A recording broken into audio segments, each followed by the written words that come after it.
It's about time. Yes. If you've noticed, we stopped talking about the kneeling because the kneeling's doing nothing. I'm not against it. I think they should keep kneeling. I think the more the idiot in Washington, D.C. keeps talking, I'd kneel forever, honestly. But to talk about it's stupid. It's not getting us anywhere. And all we're talking about is the wrong thing. It has nothing to do with the flag. It has nothing to do with the anthem. It has to do with trying to create equality and stop violence between police officers and individuals. Sometimes innocent, sometimes guilty. But either way, the police officers are flying off the handle at a really weird rate instead of handling it the way that I thought they were trained to handle it peacefully when there's an incident with an individual or a civilian or a suspect or an alleged suspect or a civilian. That's why the protest started, and it's gone way wrong. And so I'm not saying stop. Sorry, Stephen Ross. I think that's BS.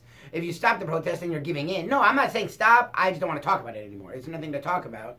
Nothing's changed. Kneel, stand, do whatever the hell you want. Go get a beer. Don't get a beer. Be on your phone. Whatever. I stand. That's what I do because that's how I pay respects to the anthem. But that's the life I led, so I don't tell anyone what to do. So we've stopped talking about it. Default myself. Not talking about it.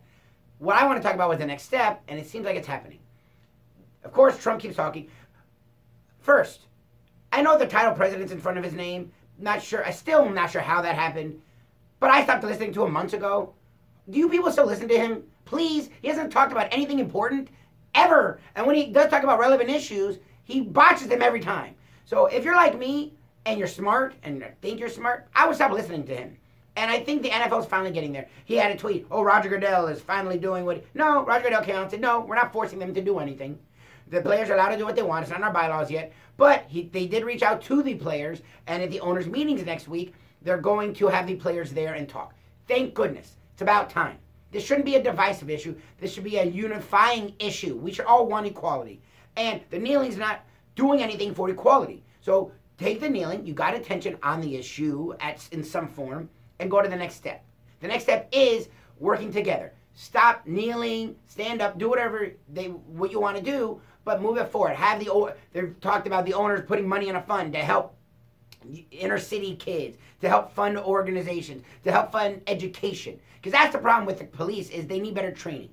And that's the reason there's hate out there is because we don't know. Hate stems from fear. So if you have knowledge and you're educated about other cultures or nationalities or races, then fear will subside. So I think that's a great move from the NFL, great move from the players. I think it's time to come together, literally, players and owners, and speak on where they stand, what they want, and let's finally move forward in that direction. So Luby's Law for today is stop listening to Donald Trump and start working together like it seems like you're going to, NFL and players.